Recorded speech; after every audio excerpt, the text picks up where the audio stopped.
Имало едно време. Звучи като началото на приказка, но това е и нашата истинска история за произведените в България ориз, боп и леща. Оризът имало едно време на Крина наистина се произвежда в България, в плодородния район на Пазарджик. Това е нашето напомняне за златните години на българското селско стопанство, когато страната ни е била сред водещите земеделски производители в Европа. Оризът тук се отглежда с постоянство и отдаденост, с грижа към земята. Гледаме средно сортове оризища, предимно перлени и един сорт, който е с бял брашнест лом. Ориза се гледа в постоянен воден слой, още от самото засаждане в вода. Наливаме оризищата, сеем под вода и постоянно дигаме нивото. Отдавна се отглежда, така наречен чемур, а този вид с големите клетки са изградени 1956 година. Ориза започва някъде около 15 април и се сее до към малко след Гергьовден, до 15-20 май най-късно, за да може да озрее. Опитът на Крина в оризопроизводството започва през 2007 година с закупуването на земеделски земи. Всяка година увеличаваме оризовите площи, достигайки през 2016 година 6600 декара.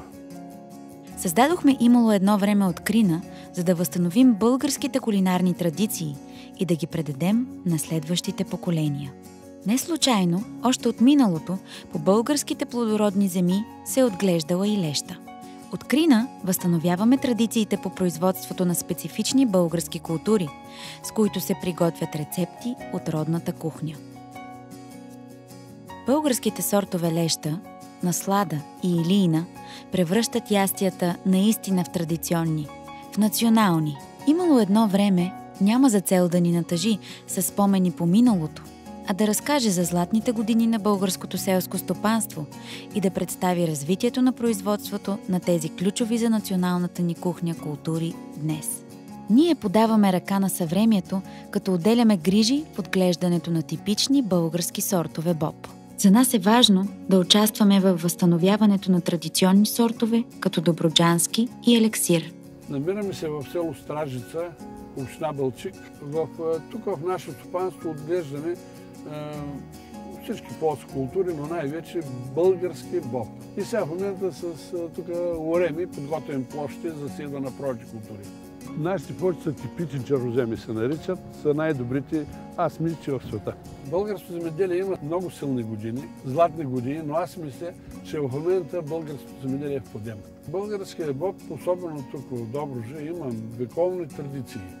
Български сортове малко са по-дребни, не са толкова едри, но са с отлични вкусови качества.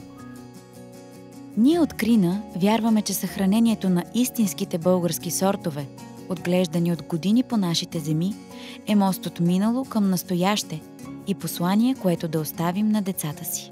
Серията «Имало едно време от Крина» представя истинския труд и грижата към земята. Тя е препратка към изконните култури, благодарение на които слагаме традиционните ориз, боб и леща на трапезата си. Натурални, здравословни, български.